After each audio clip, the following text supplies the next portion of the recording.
Is it time to boost your company's revenue by going after commercial customers or getting your B2B business development plan back on track? Whether you're just getting started going through an overhaul or revamp, here are some things to consider. In part 3 of this 5-part series, we're going to get to arguably the most important of all the topics we're going to cover: understanding and messaging. Running a service business can be hard. It is not unusual for business owners in industries like contracting, home repair, auto repair, business-to-business services like janitorial, IT and accounting, and many others to feel overwhelmed by all the priorities facing them at any given time. Between addressing the needs of the customers, managing the employees, figuring out the financials, and getting processes in place, feeling like you're making significant progress on your business journey can be difficult. Welcome to Service Industry Success, hosted by Brian Harding. Each week, Brian will look at real-world strategies for building the business you are dreaming of, while also sharing tactics to get through some of the most frustrating parts of business ownership with a lot more ease. Let's get started. Before we get too far in, just a quick note: this is part 3 of this 5-part series. If you haven't listened to parts 1 and 2, I'd highly recommend doing so before continuing on with this episode. On parts 1 and 2, we talked a lot about planning, which is where I probably screwed up the most, both doing and managing people in business development roles. Now we're going to move on to the part I think is where most people get it wrong. And the reason we so often get this wrong is because getting it right is really, really hard. And that is understanding and messaging. Now, I'll tell you that this is where I think I made up for all my other deficiencies, of which there were many. But I think this is where we were able to overcome all that stuff. And the reason I was able to go from only a couple of $100,000 a year in revenue, when we started our company, we had 5 commercial customers that came with us, and that was a couple $100,000 a year in revenue. So that was where we started. That was the baseline. And from there, 8 years later, we're doing well over $8 million a year in revenue. And I think the reason the sales effort worked the way it did, the reason the business development program worked as well as it did, is because we got this part right. And there's other factors too, and there's plenty of things we got wrong, as I mentioned. But this is something we absolutely got correct. And I'll tell you what we did and what many of our competitors didn't, and many still don't, by the way, in just a second.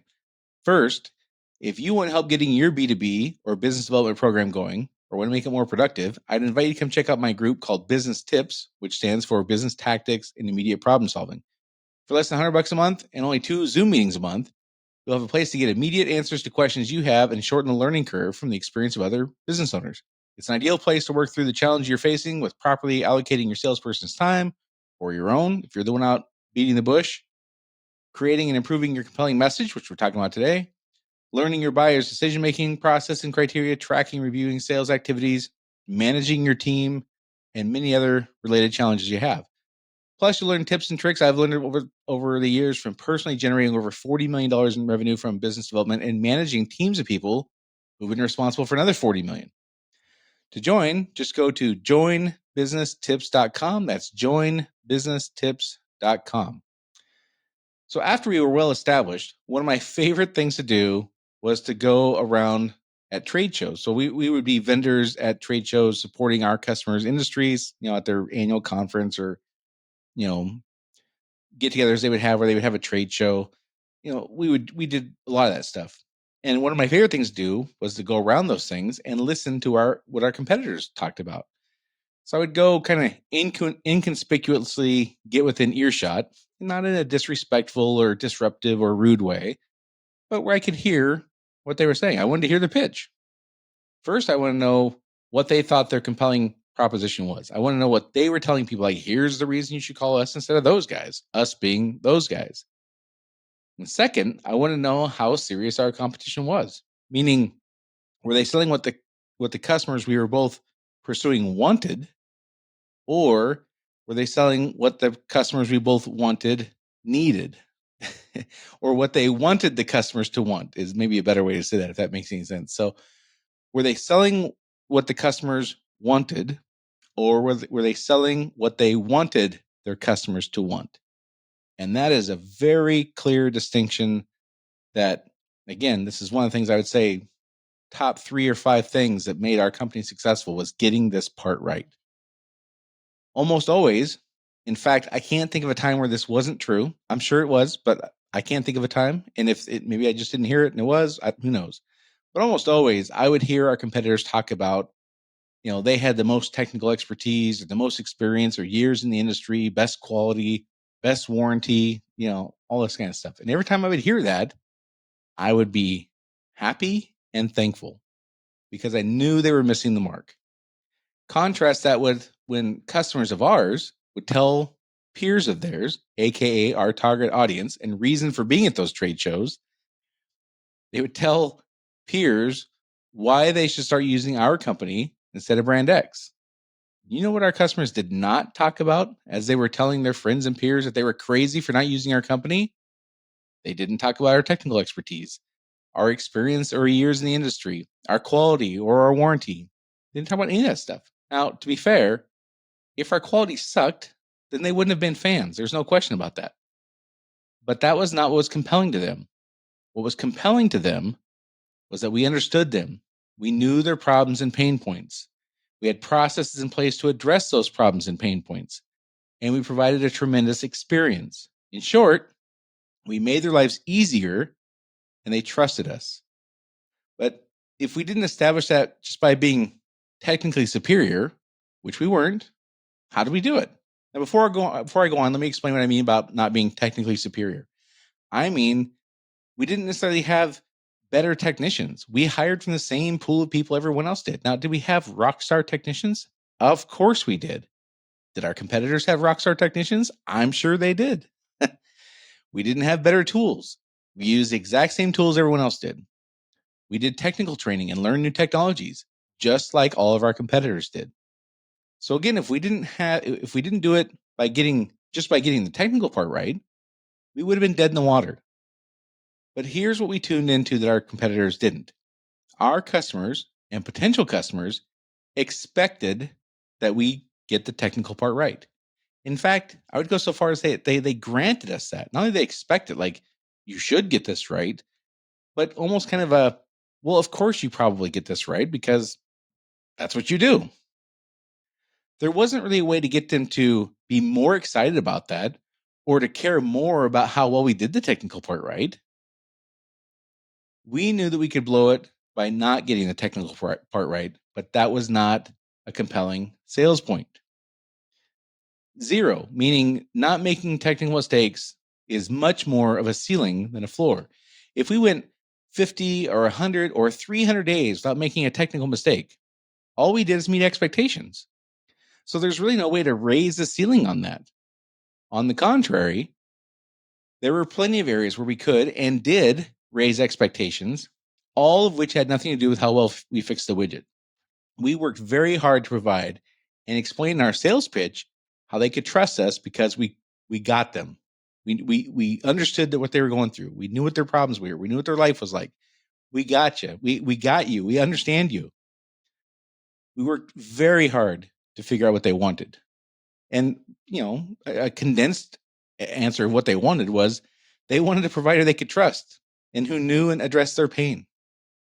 We stopped trying to sell them what they needed, which was someone to fix their widget. So this is a very clear distinction we made. We sold them, we identified, put measures in place to address, and then sold them what they wanted, not what they needed. And for all of us who provide a service in a B2B relationship or you have commercial customers, the thing that we do, in my opinion, is the bridge to get them what they want. They're on this side of the river. They want to be on that side of the river. The service we provide is the bridge to get them there. But the bridge is not what they want. They want to be on the other side of the river. And this is a critical thing for business owners, employees, salespeople, all of us to understand. They don't want the bridge. They have to have the bridge, but that's not what they want. They need the bridge. They need the thing we provide. That's not what they want. If you're presented with 3 options of people who are all focusing on the baseline expectation, widget fixing, none of them will stand out because they're all selling the same thing. And what they're selling is minimum expectations. If the most compelling sales point you have is you do the thing that you do well, And then somebody comes along who sells a much higher bar. Like, how are you going to look? Right? If they were selling minimum expectations, which again, when I would go on the trade shows, that's what they would talk about.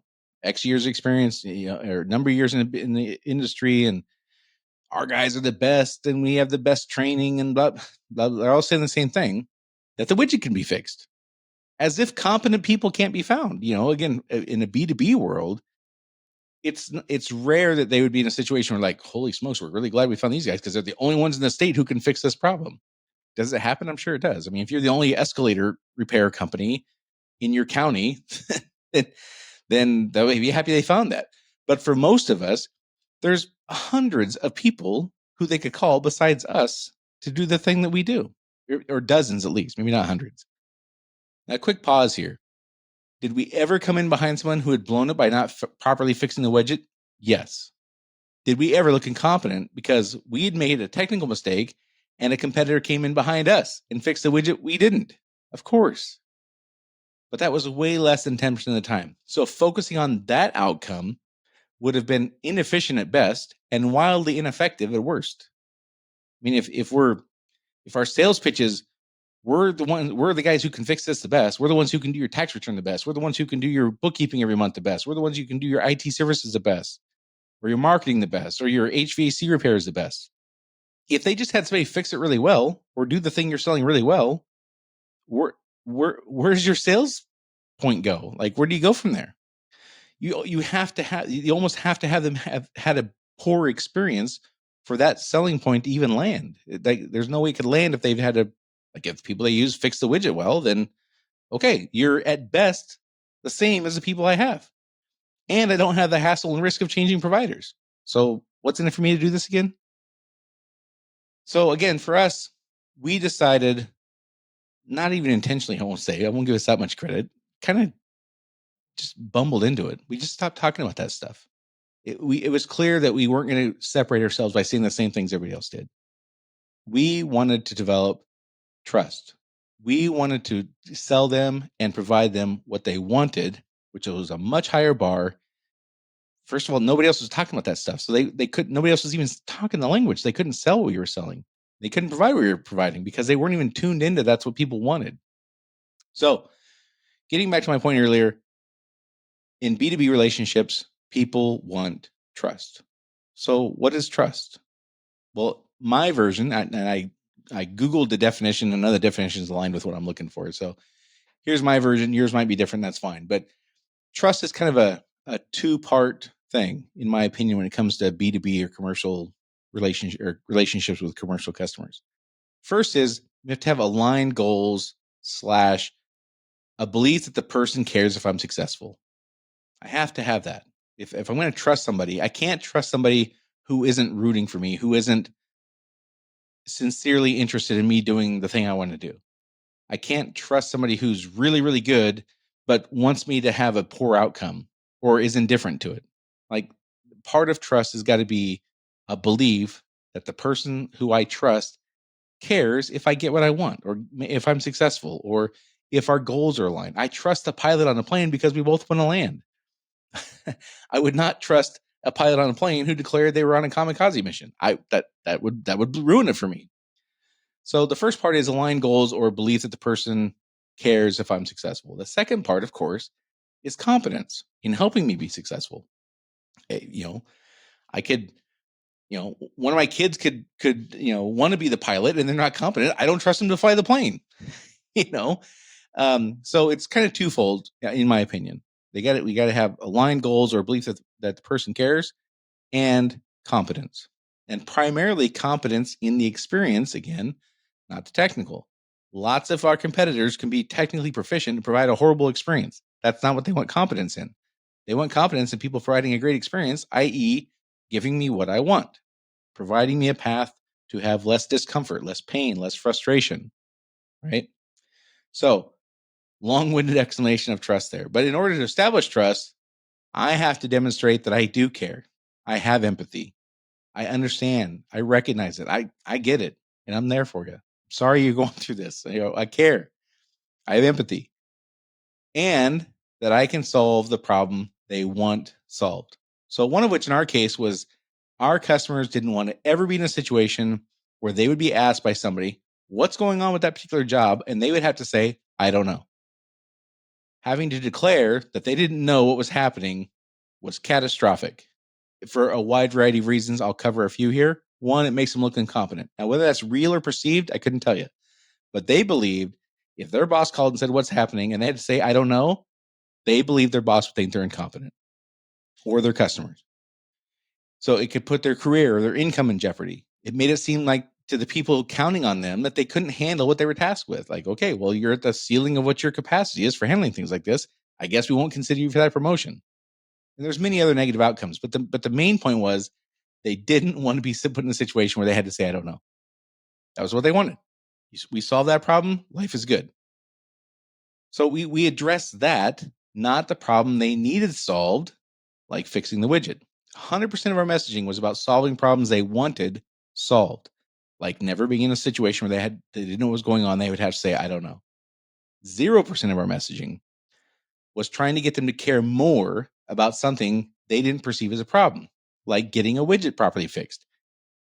If I would have approached it like, hey, we're the only guys in town who can do this, and they're sitting there listening to me saying, what are you talking about? There's dozens of people like you knocking on my door every month. Like, what are you talking about? Makes no sense. All this, of course, requires us learning what those fears and concerns or hopes and wishes or pain points or discomfort or frustration requires us learning what those things are. And the more meaningful their fear or concern or frustration, the less likely they're going to tell us until we've established a very trusting relationship. So, for example, I had clients who would tell me, several months or a couple years after we had been working with them, what I really care about is this. The real problem with changing providers is that there's no way they're going to tell me that in the first 5 minutes I meet them. It's just not going to happen. They're just not going to. Why invest the time? Why have that? Why put myself in a position where I'm that vulnerable? Like, why would I do that? But they will over time. So the question we must ask ourselves until we absolutely know that we're on the right track is, what do they really want? Now, oftentimes I'll hear people say when I pose that, they'll say something like, how in the world am I supposed to know that? Well, here's my answer. It's our job to know or learn if we don't know. So if we don't know, our mission is not yet to sell. Our mission is to learn what they really want. Only when we know what we really want can then we go sell. And so this is when, like, the reason this is part of a series on starting up or revamping a sales process is a business development process is we skip this part. We tell people, go out there and bring us in the business. And we don't put any value on actually learning what the customer wants before we try to sell. We put them out there and tell them to sell, but we don't arm them with anything to sell with. And they don't have any clarity that part of what they're trying to do out there as they're meeting people is learn.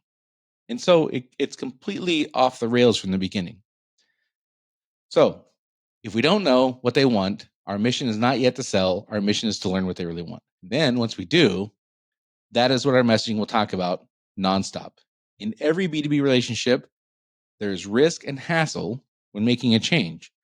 Most providers overlook that entirely in their sales process and messaging, but the risks and hassles of making the change are often the biggest obstacles. So if I don't know that, the real problem with me saying yes and trying your company out, if I'm the salesperson, if they're thinking like, or if I'm trying to convince them to try me out, and I'm not even aware that the real challenge is it's a big pain in the butt to switch providers, and I'm putting myself at risk. Like, I know this company, they're not perfect, but I know what I got there. I don't know what I got with you. If I don't address that, and that's the real challenge, I'm dead in the water. So this is why I'm saying, like, we need to learn this stuff. Once I know, in some industries, this is 100% true, that it's such a pain to switch providers, and their risk is just too much. Like, what if you completely blow this, and it's your first job and you completely blow it? Now I look like the jerk. Now I look like the one who's incompetent. Now I'm the one who's at risk. You are going to go away. Your company is going to go away. My people who are angry with me or frustrated with me or think I'm incompetent will never even know who you were. You're gone. Like, you have no risk in this. You blow it, you're gone. I'm the one who has to deal with all the consequences. I'm the one, if I'm selling marketing or buying marketing, I'm the one who goes out of business. Your company who didn't provide the marketing, like, you're on to the next thing. You don't care. I'm the one who suffers. And if we don't have recognition that that is the real challenge, we're dead in the water. And if you're lucky, once you figure this out and you are talking about that, and that is what you're selling over and over again, is what they want, and you are addressing the real concerns and pain points, if you're lucky, your competitors will still be trying to sell widget repairs while you're out there selling peace of mind, complete peace of mind. And which one of those would you buy when you have nearly unlimited number of provider options? Some of you listening will think this is all nonsense, and that's fine. If what you're doing now is working, then of course, keep doing more of that. I'm not here to tell you to change anything that's working. But if you're not confident you're getting all the commercial B2B clients you want, I would stop selling what they need and can get from all of your competitors and start selling what they want, which most providers miss entirely. So a reminder, if you want help with your B2B program, you can go to joinbusinesstips.com and get immediate help with launching or rebooting your B2B or business development plan from someone who's been there. Also, if you find the information I share helpful, please share this podcast with a friend or colleague you think could benefit. And of course, public sharing is appreciated too. And that's it for this week, and I'll talk to you all next week.